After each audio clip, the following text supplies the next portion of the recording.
Республикада карантин үсемлекләр белән зарарланган 65 фитосанитар зона булса, шуның 26-сы Нурлатта. Амброзия һәм Повелика 3000 ярымлап гектар мәйдан били. Шәшүлек материалны кышкы саклауга куйганда әлеге проблеманың күтәрелүе бик урынлы дип тапкан белгечләр.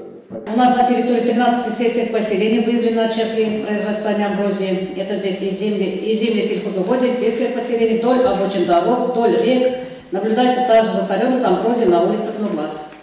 В районе проводится большая работа по организации уничтожения амброзии и другой сорной растительности. Совсем уничтожить ее пока невозможно, но приостановить поступление семян в почву, регулярно уничтожая зловредный сорняк повсеместно до цветения, нам всем вместе это по силам.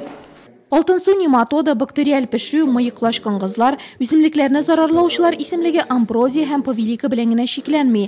Татарстан Республикасы буенча Россельхознадзор идарәсе белгечләре алар турында җентекләп сөйләде, рәсемнәрдә күрсәтеп көрәшү юлларын җиткерде.